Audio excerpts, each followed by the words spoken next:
Hi అండి, అందరూ ఎలా ఉన్నారు? బాగున్నారా? ఈరోజు సాయంత్రం టిఫిన్కి అయితే ఏం చేసుకున్నారు? నేనైతే చపాతీ చేశాను.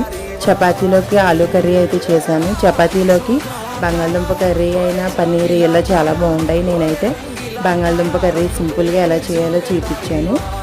అది ఏంటంటే ముందుగా కుక్కర్ పెట్టేసిన ఆయిల్ యాడ్ చేసి ఉల్లిపాయలు పచ్చిమిరపకాయలని యాడ్ చేసుకోవాలి. అవి మగ్గిన తర్వాత మనం ముందుగా కట్ చేసి పక్కన ఉంచుకున్న బంగాళదుంప ముక్కలను బాగా కడుక్కొని అవి కూడా యాడ్ చేయాలి. ఉడికించిన అవసరం లేదు. బంగాళదుంప ముక్కలు కూడా ఫ్రై అయిన తర్వాత రుచికి తగినంత ఉప్పు, కారం, పసుపు అయితే యాడ్ చేసుకోవాలి. ఈ మూడు యాడ్ చేసుకున్న తర్వాత మనము హాఫ్ గ్లాస్ వాటర్ అయితే యాడ్ చేసి కుక్కర్ అయితే పెట్టాలి. తర్వాత కుక్కర్ పెట్టేసిన తర్వాత ఒక 3 విజిల్స్ అయితే రానివ్వాలి మనం. ఈ విధంగా 3 విజిల్స్ వచ్చిన తర్వాత ప్రెషర్ పోయిన తర్వాత ఒక స్పూన్ చికెన్ మసాలా పొడి యాడ్ చేసుకుంటే సరిపోతుందండి. మనం ఇంకేం